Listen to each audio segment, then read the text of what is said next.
I never thought I'd live long enough to be careful around my own child.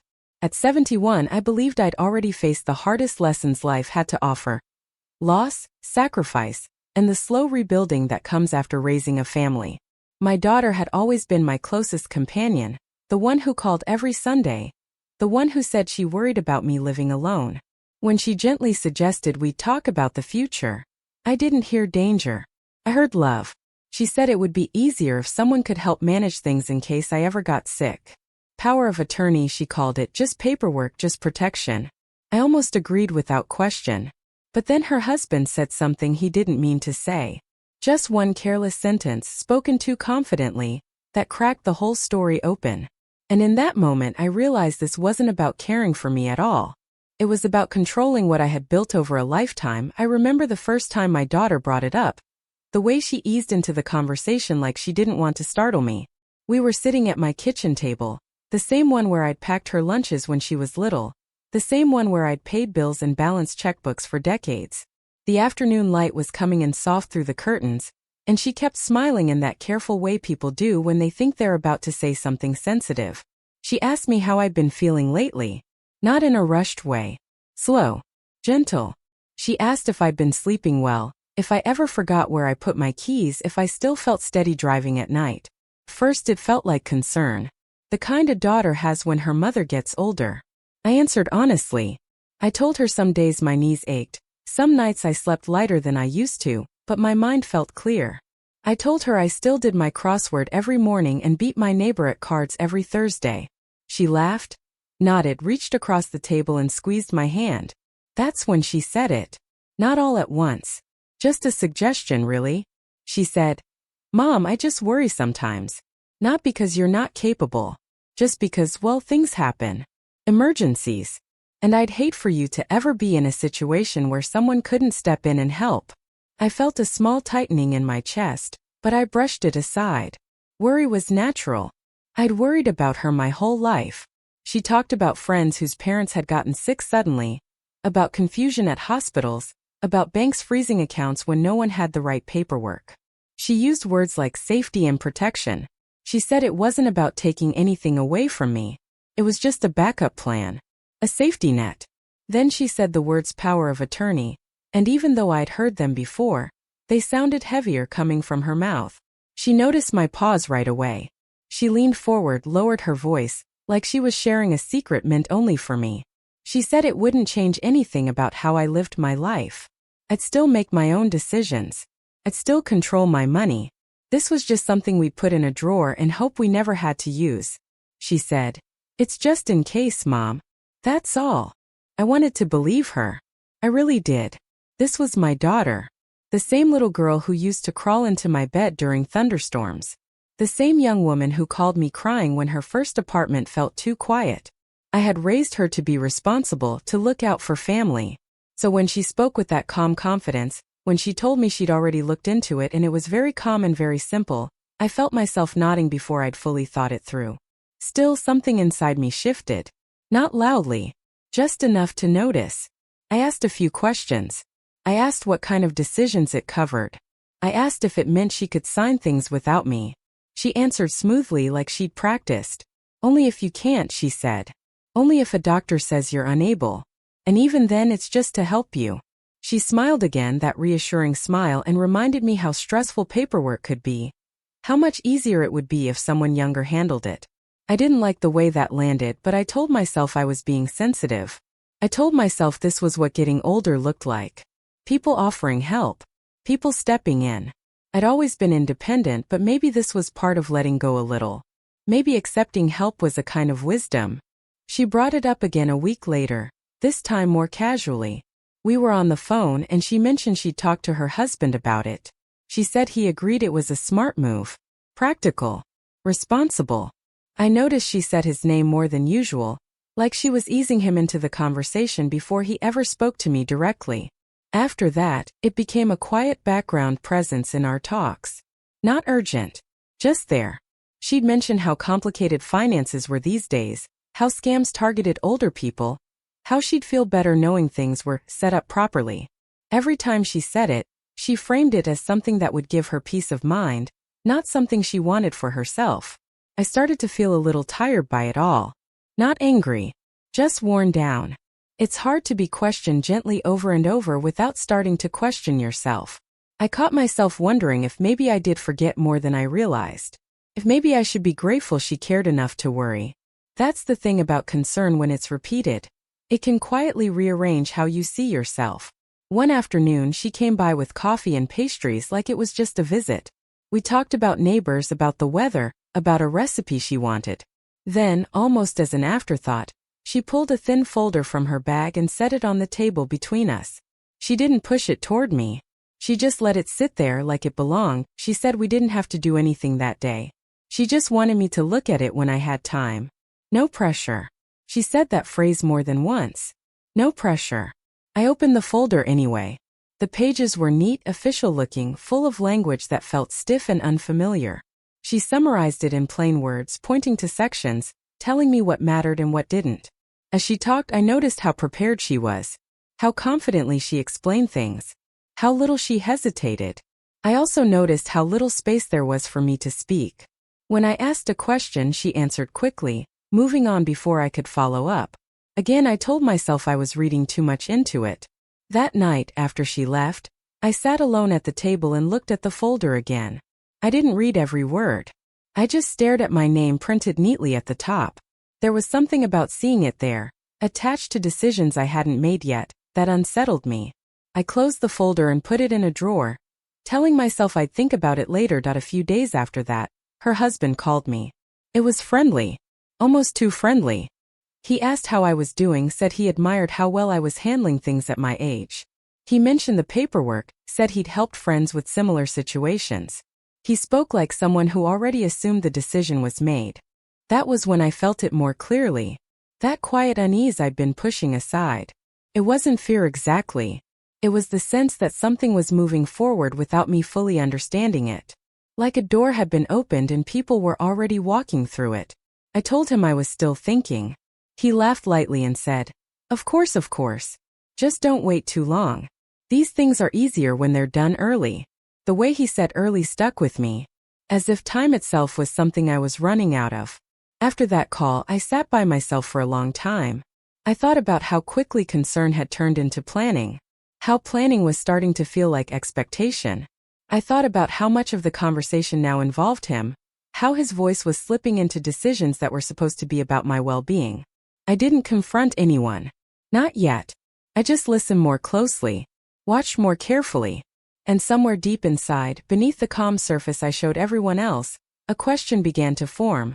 One I wasn't ready to ask out loud, but one that refused to go away as his presence in the conversation grew larger and more certain. The next time they came over together, it was meant to be casual. That's how it was framed anyway. A simple visit. Coffee in the afternoon. Nothing planned.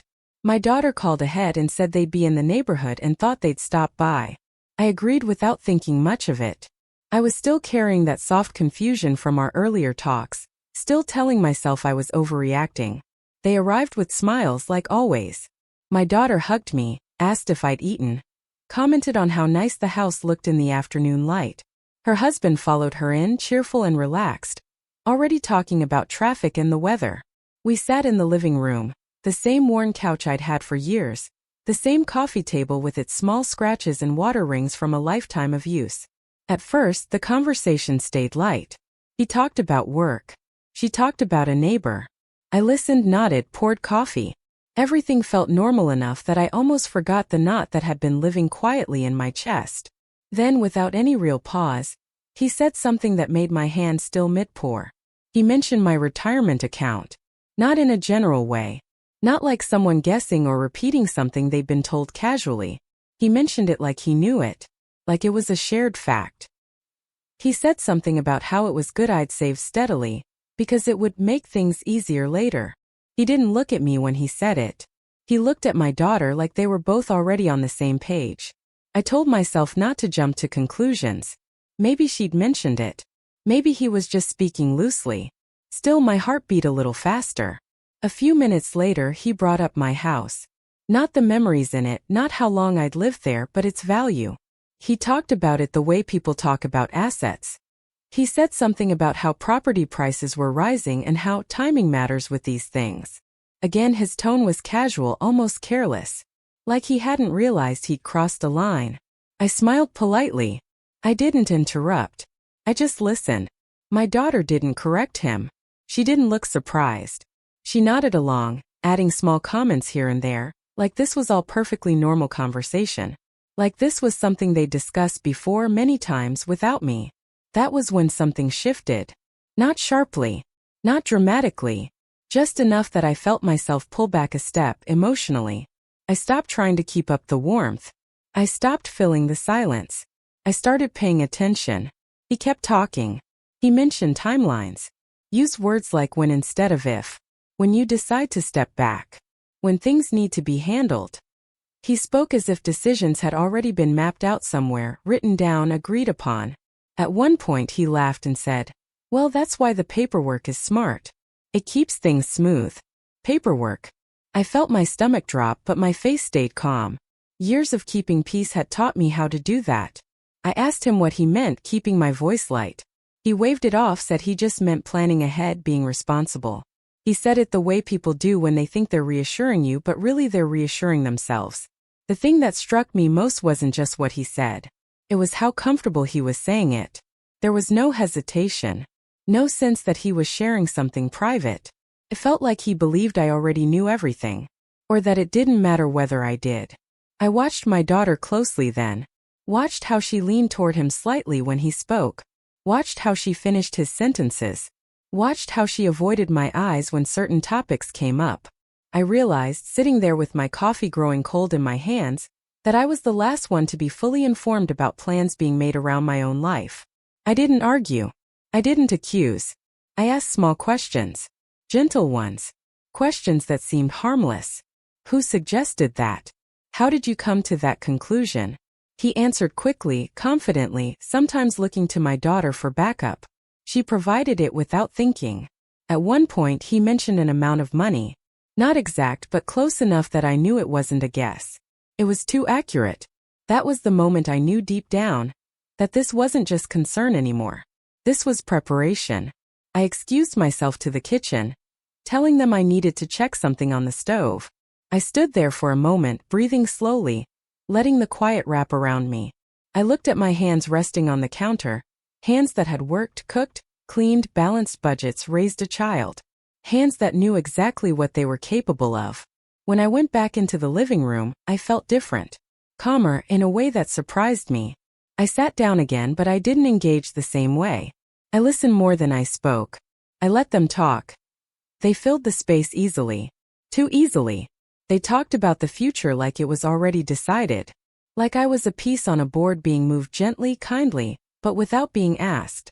When they finally left, hugging me goodbye, telling me to rest and not worry about anything, I stood at the door and watched their car pull away. I felt a strange mix of sadness and clarity. Sadness because I realized how far ahead they'd gone without me.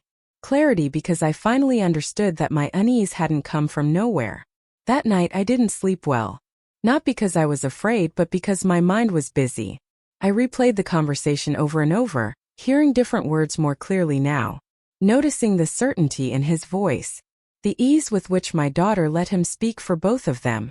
I thought about how concern can quietly turn into control when it's allowed to grow unchecked. How love can be used as a cover for intentions that aren't spoken out loud. I realized that staying quiet, the way I always had, would only make it easier for them to keep moving forward. But I also realized something else. I didn't need to confront them yet. Not with anger. Not with accusations. What I needed was information. Understanding. I needed to know exactly what was being discussed, what had been planned, and what I had already unknowingly agreed to. So I decided to change how I listened. I would stop assuming good intentions explained everything. I would stop nodding just to keep the peace. I would observe. Ask questions. Take notes, if only in my mind. By the time I turned off the light and lay in bed, staring up at the ceiling, I felt a quiet resolve settle in. Whatever was happening, I would not drift into it blindly. I didn't yet know how deep it went or how I would respond, but I knew one thing for certain. I was done agreeing out of habit. And that decision, small as it seemed in that quiet room, was the moment I began to take my place back in my own story. After that visit, the house felt different. Not in any obvious way. The walls were the same, the furniture hadn't moved, the clock still ticked steadily in the hallway. But the quiet carried weight now. Every room seemed to hold echoes of that conversation, little phrases replaying in my head when I least expected them. I tried to go back to my normal routine. I made breakfast the way I always had. I watered the plants by the window. I folded laundry and listened to the radio. But my mind kept drifting, circling back to his voice, his certainty, the way he spoke as if my life were already mapped out somewhere beyond my reach. First, I told myself it was just nerves, that anyone my age would feel unsettled after talking about the future. But this wasn't just about getting older. It was about how quickly things were being pushed forward without my consent. My daughter started calling more often. Not to chat, not to ask how I was feeling, but to check in. That's how she phrased it. Checking in. Her voice carried a new urgency. A thin layer of impatience she didn't bother hiding as well as she used to. "Did you look at the papers yet?" she asked one morning, barely waiting for me to say hello. I told her I hadn't had time, that I wanted to read them slowly. She sighed, a small sound but sharp enough that I noticed. "We really shouldn't wait too long," she said. "These things are time-sensitive." Time-sensitive. That phrase stuck with me. I asked her what deadline she was talking about. She hesitated, then said it was just better to get things done sooner rather than later. She spoke the way people do when they don't want to explain too much. A few days later, the paperwork reappeared. This time it wasn't tucked casually into a folder. It was placed deliberately on my kitchen table, stacked neatly, with sticky notes marking certain pages. I recognized that detail immediately. Those sticky notes weren't for my benefit. They were directions. Her husband sat beside her while she pointed to where I was supposed to sign. He leaned back in his chair, arms crossed, watching me with a calm that felt practiced. They spoke in turns, finishing each other's sentences, explaining how simple it all was. How this was just a formality. How it would make everything easier. Easier for who, I wondered. I picked up the papers and felt their weight in my hands. Not heavy in the physical sense, but heavy with implication. I scanned the language, slow and careful. There were words I didn't like. Broad phrases that seemed to stretch further than they admitted. Clauses that felt permanent, even though they were being described as temporary. I asked questions. Simple ones. What exactly would change? What rights would I be giving up? Could it be reversed easily if I wanted? They answered quickly but not clearly. Their explanations were smooth, rehearsed, filled with reassurances instead of facts. When I pressed further, their patience thinned. I could see it in the way my daughter tapped her fingers on the table, in the way her husband glanced at his watch. "You're overthinking this," she said gently, but there was an edge to it now. "We're just trying to help." That sentence followed me long after they left. Overthinking. It was the same word my brother had once used when he wanted me to stop asking questions. The same word people use when they want you to doubt your instincts. Over the next few days, the pressure increased. Phone calls came more frequently. Text messages asked if I'd signed yet. There was always a reason given. An appointment coming up. A lawyer's schedule. Some vague complication that could arise if we waited. I noticed something else too. Their tone had changed. The warmth was still there, but thinner now, stretched tight over impatience. When I hesitated, when I said I needed time, their responses grew sharper. Shorter. Less forgiving. I started paying closer attention to how they spoke about me when they thought I wasn't listening. Little comments slipped out. About how I forgot things. About how I worried too much. About how they didn't want me to stress myself out. Each comment was small on its own. Easy to dismiss. But together they formed a pattern. A story being told quietly, repeatedly, until it sounded like truth. At night I lay awake staring at the ceiling, replaying everything. His words. Her sighs. The way the papers were pushed toward me, inch by inch, as if resistance were expected to wear down eventually. I thought about how often women my age are told to be grateful. Grateful for help. Grateful for attention. Grateful for someone else taking over. I had spent years accepting that message without question, telling myself it was practical, that it was sensible. But this felt different. This felt like being slowly moved out of the center of my own life. One afternoon, As I sat at the kitchen table with the papers spread out in front of me, something settled inside me. Not fear. Not anger. Clarity. I realized that the unease I felt wasn't confusion at all. It was recognition. I recognized the feeling because I'd felt it before long ago, when someone tried to make a decision for me without asking. When my voice was treated as an obstacle instead of something that mattered. I closed the folder and slid it aside. That evening, when my daughter called again, I told her calmly that I wasn't ready to sign anything, that I needed to understand exactly what I was agreeing to. There was a pause on the line longer than usual. "You're making this harder than it needs to be," she said. I told her I wasn't trying to make it hard. I was trying to be careful. There was another pause, and then her tone shifted completely. "We're just worried about you," she said. "You haven't been yourself lately." There it was. Not shouted. Not dramatic. Just planted gently like a seed. I ended the call politely, my hands shaking slightly as I set the phone down. I sat there for a long time, listening to the quiet hum of the refrigerator, the distant sound of a car passing outside. In that silence, I made a decision. I would not sign anything until I fully understood what it meant. Not their version of it. The real meaning. The legal meaning.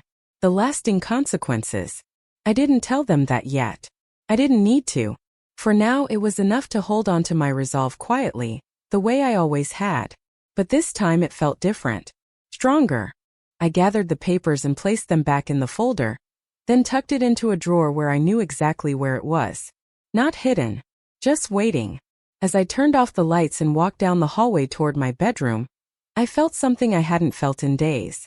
A sense of steadiness. The kind that comes when you stop fighting your instincts and start trusting them. I didn't yet know how far they were willing to go. I didn't know what they had planned next. But I knew this much. I would not be rushed. I would not be pressured. And I would not give up pieces of my life simply because someone else decided it was time. That feeling I couldn't ignore had finally found its voice, and I was listening now. The next morning, I woke up with a quiet resolve that surprised even me. It wasn't dramatic. There was no rush of courage or sudden burst of anger. It was simply a calm understanding that whatever was happening, I could not sort it out alone, and I could not rely on the people closest to me to explain it honestly. I made my coffee and sat at the kitchen table, the same table where those papers had been laid out for me like an answer key I wasn't meant to question. The folder sat in the drawer where I'd put it, and I pulled it out slowly, almost carefully, as if it might react to me touching it. I spread the documents out again, page by page, and this time I didn't try to make sense of them on my own. I just noticed how many times the same phrases appeared. How often my name was paired with words like irrevocable, full authority, and at discretion. I realized then that no matter how much my daughter softened her voice, no matter how gently her husband smiled, these weren't emotional decisions. They were legal ones. And legal decisions deserved clarity, not reassurance. That afternoon, I called an attorney whose name I found through a local senior center bulletin board. I didn't tell my daughter. I didn't ask permission. I simply made the appointment. Saying the words out loud felt strange at first, like I was doing something disloyal. But that feeling passed quickly, replaced by something steadier. Responsibility. The attorney's office was small and quiet, tucked into an older building downtown. The waiting room smelled faintly of coffee and old paper. When I sat down across from her, I felt exposed in a way I hadn't expected. Not because she was intimidating, but because she was neutral. She didn't know my daughter. She didn't know my son-in-law. She didn't know the story they'd been telling about me. She only knew what was written on the page. I explained everything slowly. How the conversation started. How it was framed as concern. How the pressure built. I expected her to interrupt, to jump ahead, but she didn't. She listened the way my doctor once had years ago, when I was younger and still believed being heard was the same as being helped. When I finished, she adjusted her glasses and asked if she could read the documents herself. I handed them over, my hands trembling just slightly. She read in silence for a long time, flipping pages, marking sections with a pen. Finally, she looked up at me. "I'm glad you didn't sign this," she said. The words landed softly, but their meaning hit hard. She explained things calmly without drama. She told me exactly what the power of attorney would allow. Not in vague terms, not in comforting phrases, but in plain language. control over my accounts, authority to make financial decisions without consulting me, the ability to move money, sell assets, even take loans in my name. And oversight? I asked. She shook her head gently. Very limited. Especially if the person holding the POA is also managing the paperwork. I felt something in my chest loosen and tighten at the same time. Relief because my instincts had been right. Heartbreak because they had been right about something else too. This hadn't been a misunderstanding. It had been deliberate. I asked her if this kind of thing happened often. She paused before answering. More than people realize, she said. Especially when it's framed as family helping family. I left her office with copies of my documents marked up and notes written in the margins. As I walked back to my car, the late afternoon sun felt warmer than usual. I sat behind the wheel for a moment without starting the engine, letting everything settle. I wasn't angry yet. I wasn't even ready to confront anyone. What I felt most strongly was grief. Not for money, not for paperwork, but for the trust one had placed so easily, so naturally in the people I loved. The next appointment was with a financial advisor recommended by the attorney. Again, I didn't mention this to my daughter. Again, I felt that small twinge of guilt followed by resolve. This was my life. My future. I had earned the right to understand it. The advisor was kind but direct. He pulled up examples, walked me through scenarios, showed me how quickly control could shift once papers like these were signed. He didn't accuse my family. He didn't speculate about intentions. He simply explained consequences. And in those explanations, everything became clear. What I had been sensing wasn't paranoia. It wasn't age. It wasn't confusion. It was my awareness picking up on something my heart didn't want to believe. When I told him how the papers had been presented to me, how urgency was used, how concern was emphasized, he nodded slowly. Pressure is often the biggest red flag, he said. People who are acting in your best interest don't rush you past understanding. I drove home that evening with the windows down, letting the air move through the car. The neighborhood looked the same as always. Kids riding bikes. A woman walking her dog. Life going on, unaware of the quiet turning point happening inside me. At home, I placed the folder back on the table, but this time it felt different. The papers no longer felt mysterious or threatening. They felt exposed. Named. Understood. I thought about my daughter. About the girl she once was, the woman she'd become. I thought about her husband, about the way he spoke so casually about my accounts, my house, my future. I wondered when the conversation had shifted from care to planning, from concern to control. That night, I slept deeply for the first time in days. Not because the situation was resolved, but because I finally knew the truth. And knowing even when it hurts brings a strange kind of peace. In the days that followed, I moved carefully. I didn't change my tone. I didn't confront anyone yet. I simply gathered information. I made copies. I organized my own records. I updated passwords quietly. Each small action felt like reclaiming a piece of myself that had been slipping away unnoticed. When my daughter called again, her voice still gentle but edged with impatience, I listened differently. I heard what was said and what wasn't. I noticed how often she spoke about convenience, about avoiding problems, about making things easier down the line. I didn't argue. I didn't accuse. I told her I was still thinking, that I wanted to be sure. Her sigh was heavier this time. I just don't want you to make things harder than they need to be, she said. I smiled to myself after hanging up, not because it was funny but because it was clear. Things were already hard. They just weren't hard for me yet. Sitting alone in my living room that evening, I looked around at the life I had built. The photos on the wall. The furniture chosen over years, not months. The quiet proof that I had been capable all along. Reaching outside my family hadn't made me feel weak. It had made me feel steady.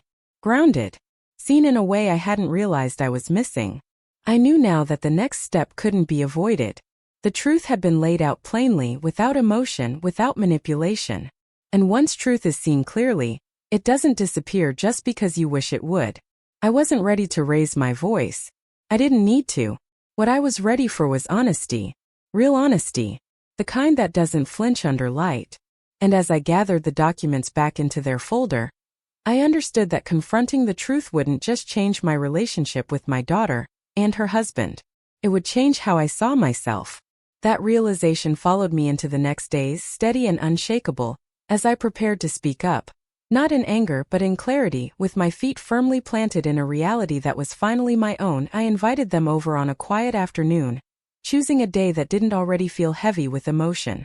I didn't want this conversation wrapped in holidays or rushed phone calls. I wanted it to be ordinary because what I needed most was honesty, not drama. They arrived together as they usually did.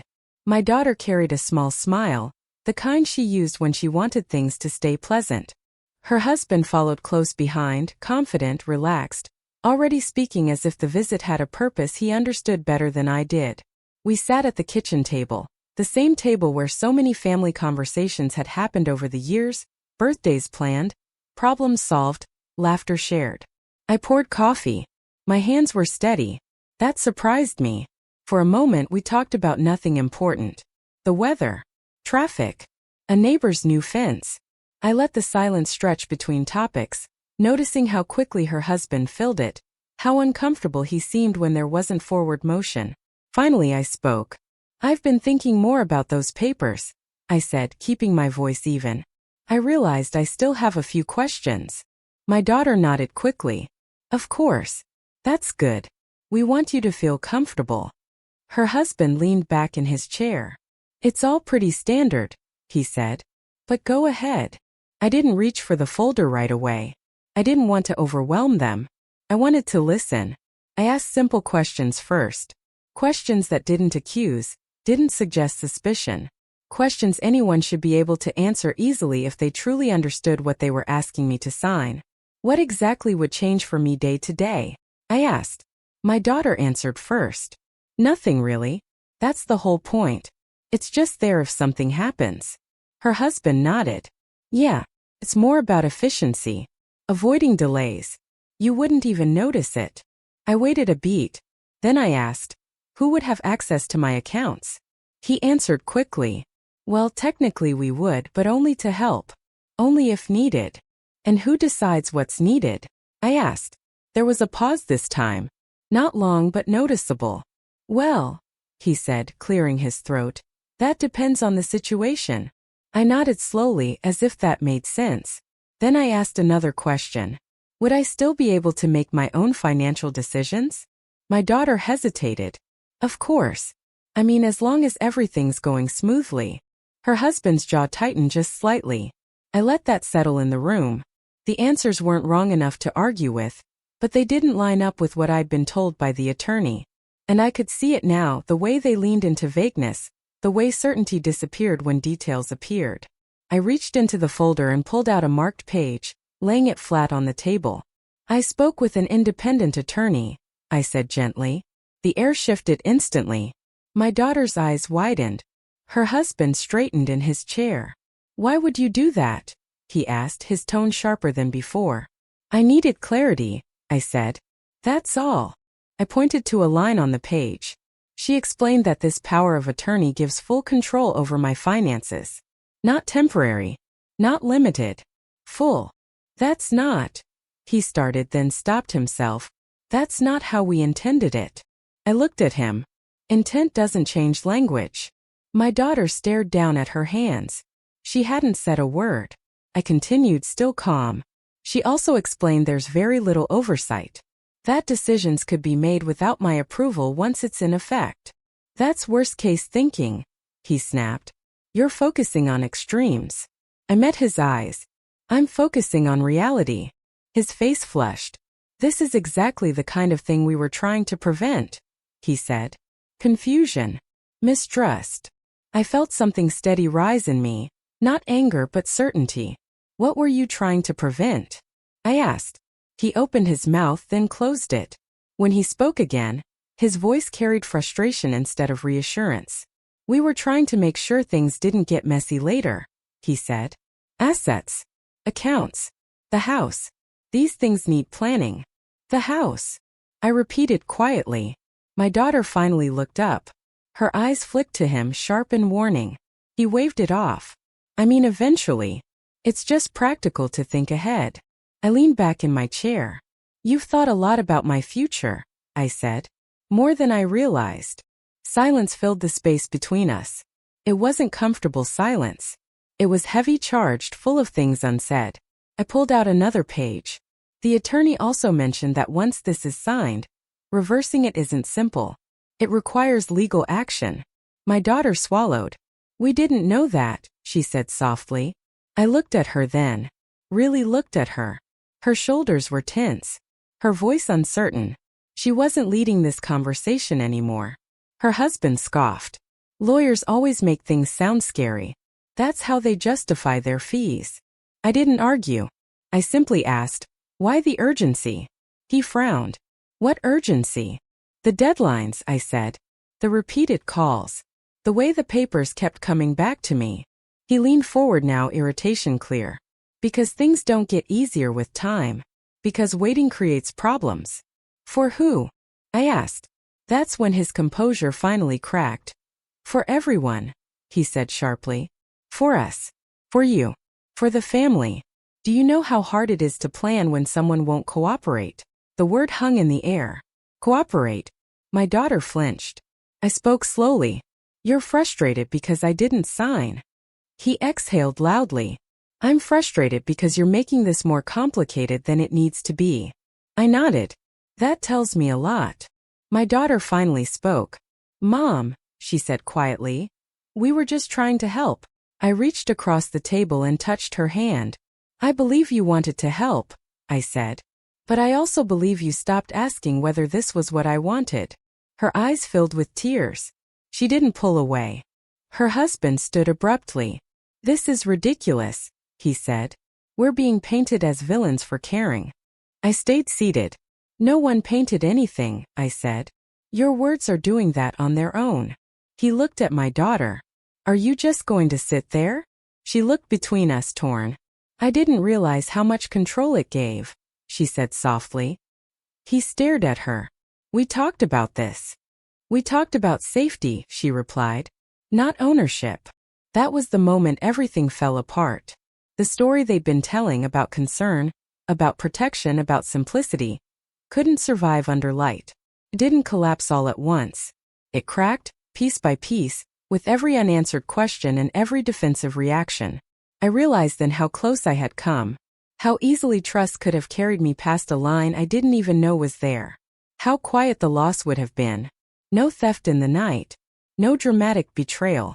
Just signatures. Smiles. Reassurance. And suddenly everything would have belonged to someone else. My daughter sat back, shaking her head slowly. Why didn't you tell me it was this much? She asked him. He didn't answer. I gathered the papers calmly and slid them back into the folder. I'm not signing anything, I said. Not now. Not later. He scoffed. So that's it.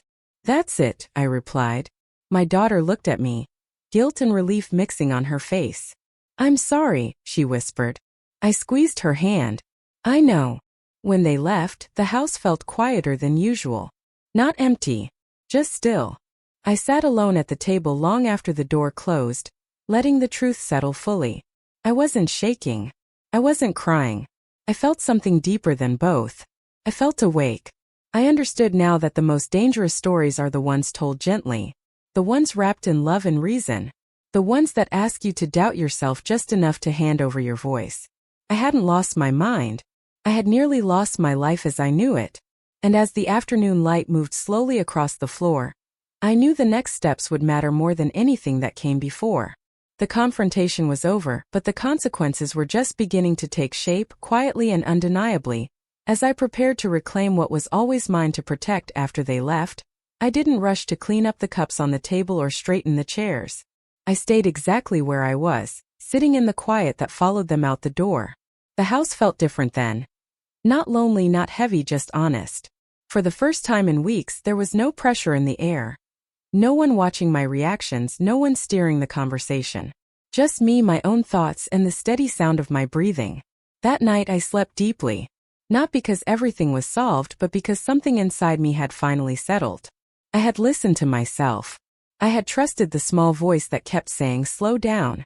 When I woke the next morning, sunlight came through the window in a soft, ordinary way, and I realized how rare peace had felt lately. I decided then that I wasn't going to give it up again. The very next week, I followed through on what I had already started.